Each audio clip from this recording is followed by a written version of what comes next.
உலகெங்கிலும் வாழும் astro divine Tamil நேயர்களுக்கு அன்பு வணக்கம். நான் ஜோதிடர் குரு வரதராஜ பெருமாள்.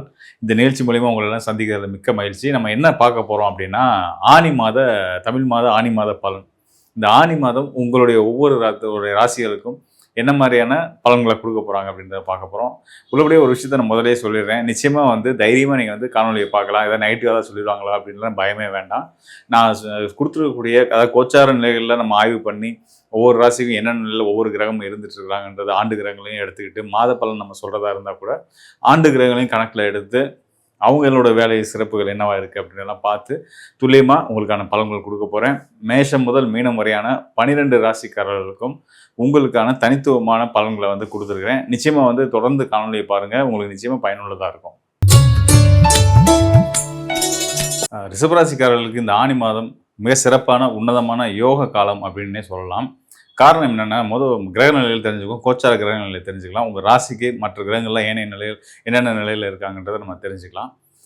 முதல்ல உங்களுடைய ராசி நாதனை பார்ப்போம். உங்களுடைய ராசி அதிபதி யாருன்னு கேட்டிங்கன்னா, முழு சுபகிரகமான சுக்கிரன், அசுர குருன்னு சொல்லக்கூடிய சிறப்பு பெற்றவர் தான் சுக்கிரன். அந்த சுக்கிரன் பார்த்தீங்க அப்படின்னா உங்கள் ராசிக்கு 3ஆம் இடத்துல இருக்கிறாரு.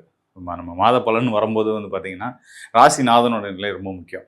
ஸோ அந்த வகையில் உலகக்கே சுபிச்சங்களை அள்ளி கொடுக்கக்கூடிய சுபிச்சக்காரன்னு சொல்லக்கூடிய மகாலட்சுமி அம்சமாக சொல்லக்கூடிய உங்களுடைய ரிஷப ராசிக்கு அதிபதியான சுக்கிரன் ராசிக்கு 3ஆம் இடத்துல கடக ராசியில் இருக்கிறாரு.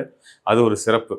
கடகராசியில் சுக்கிரன் இருக்கிற என்ன சிறப்பு அப்படின்னு கேட்டிங்கன்னா, கடகராசியோட அதிபதி சந்திரனோட வீட்டில் சந்திரனோட சுக்கிரன் இணைகிறது இதெல்லாம் பார்த்தீங்கன்னா மாலவிய யோகம், மகாலட்சுமி யோகம்னு நம்ம சொல்லுவோம். செல்வம் செல்வாக்கு, காசு பணம் புழக்கம் நல்லாயிருக்கும், வண்டி வாகன யோகங்கள், நம்ம ஆசைப்பட்ட சொகுசு பொருட்களை வாங்கி வீட்டுக்கு சேர்க்கறது, இந்த மாதிரி நல்ல விஷயங்கள்லாம் கொடுக்குறது சுக்கிரன் தான். மன மகிழ்ச்சி, சந்தோஷம் எல்லாத்தையும் வாரி வழங்கக்கூடிய ஒரு சுக்கிரன் தான்.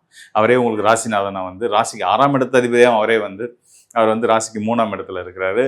அவர் 3ஆம் இடத்துல இருக்கிறதோட அவரோட சேர்ந்து இந்த ஆனி மாதத்தில் பார்த்தீங்கன்னா உங்களுடைய ராசிநாதன் குரு பகவான், அது வியாழன் சொல்லக்கூடிய முழு சுபகிரகமான ஆண்டு கிரகமாக சொல்லக்கூடிய குரு பகவானோட சேர்ந்து பயணிக்க போகிறார். இப்போ குரு சுக்கிரன் இணைவு அப்படின்னா 2 பேரும் ஒருத்தர் பகையாக இருந்தால் கூட, அதாவது உங்களுடைய ராசிநாதன் சுக்கிரன் அசுரகுரு, வியாழன் தேவகுரு, 2 பேருக்கும் நிறைய முரண்கள் இருக்கும். ரெண்டும் ஒருத்தர் பகை கிரகங்கள் தான். ஆனாலும் பார்த்தீங்கன்னா 2 பேருமே சுபகிரகமாக இருந்து 2 பேரும் ஒரே இடத்துல ஸ்தானத்தில் சேர்றாங்க அப்படின்னா பொன்பொருள் சேர்க்கை இதெல்லாம் நடக்கும். சுப காரியங்கள், வீட்டில் தடைப்பட்ட சுப காரியங்கள் நல்லபடியாக நடக்கும். வீடு மனை வாங்குறது, வண்டி வாகன யோகங்கள் இதெல்லாமே இவங்களுமே கொடுப்பாங்க. கண்டிப்பாக நிறைய பேருக்கு புத்திர பாகியம், இந்த விஷயத்தை பற்றி சொல்லணும்.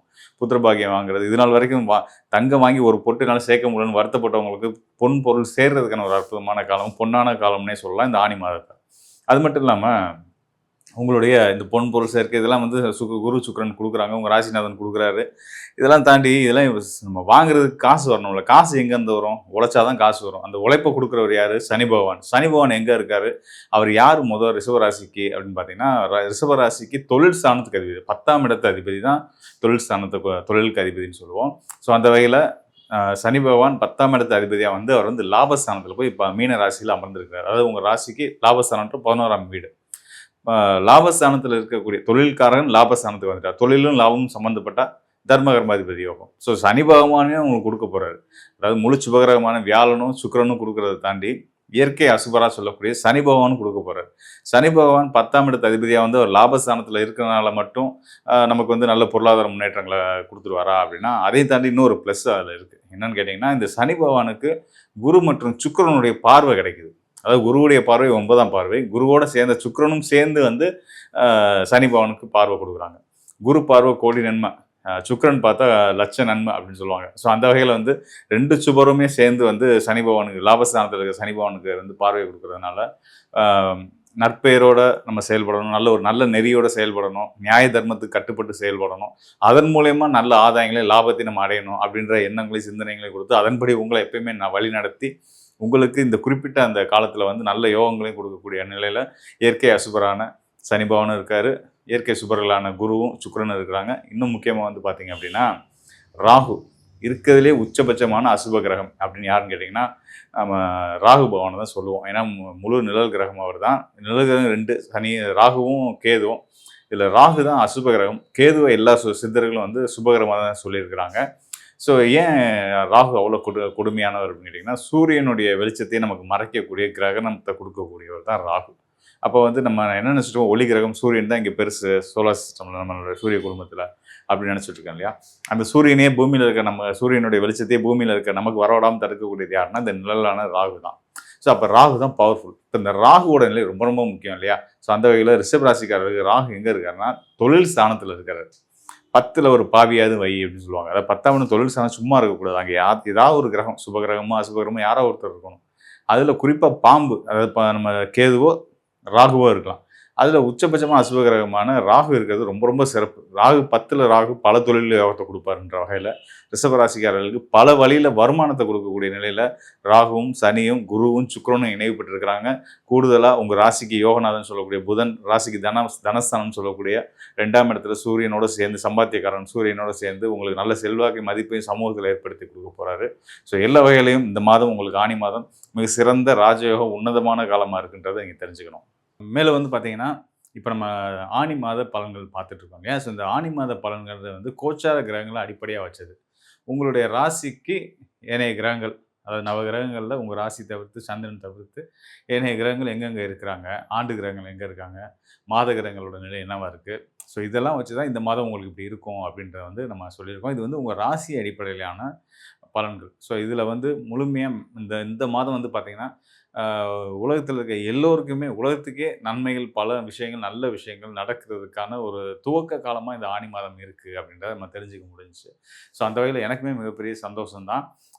இதில் வந்து குறிப்பாக வந்து பார்த்திங்கன்னா, குரு பகவான் உச்சம் பெற்றிருக்கிறது, அவரோட சுக்கிரன் இணைவு பெற்றிருக்கிறது, புதாதித்ய யோகம் ஏற்பட்டு மிதுன ராசியில் புதாதித்ய யோகம் ஏற்பட்டு அந்த புதனுக்கும் சூரியனுக்கும் வந்து பார்த்திங்கன்னா 9ஆம் திரிகோணத்தில் ராகு இருக்கிறது. ஸோ இந்த நிலையில் வந்து பார்த்திங்கன்னா எல்லாரோட பொருளாதாரமும் முன்னேறக்கூடிய ஒரு அற்புதமான காலமாக இருக்குது. அதாவது பொதுவாக சொல்லுவாங்க இல்லையா, இந்த ஆண்டு பணப்புழக்கம் உள்ள ஆண்டு, இந்த ஆண்டு வந்து இப்போ பற்றாக்குறை இருக்கக்கூடிய ஆண்டு அப்படின்னு சொல்லுவாங்கள்ல. ஸோ அப்படிலாம் இருக்கிற பட்சத்தில் வந்து இந்த மாதம் வந்து பர்டிகுலராக வந்து பார்த்திங்கன்னா நல்ல பணப்புழக்கம் புழங்கக்கூடிய ஒரு அற்புதமான காலம். இதை சரியாக பயன்படுத்திக்கிறவங்க வந்து பார்த்திங்கன்னா நிச்சயமாக அடுத்தடுத்த உயரத்தை வாழ்க்கையில் கண்டிப்பாக அடைவீங்க அதில் அப்படின்றதுல எந்த சந்தேகமும் இல்லை. குறிப்பாக வந்து பார்த்திங்கன்னா கர்மகாரகன் சனி பகவான் மீனராசியில் தான் தொடர்ந்துட்டு இருக்காரு. ஸோ அவரோட நிலையுமே ரொம்ப சிறப்பாக இருந்துகிட்டு இருக்கு. இந்த வகையில் எல்லா கிரகங்களும் ஏனைய கிரகங்கள் அனைத்துமே வந்து நல்ல யோகங்களை கொடுக்க தயாராக இருக்காங்க. அதை அறுவடை பண்ணிக்கிறது நாம் தயாராகணும். அதற்கு நம்ம வந்து சில விஷயங்களை முன்னெடுப்புகள் நாம் எடுத்தாகணும். அதை பற்றி தான் நம்ம பார்த்துருக்கோம்.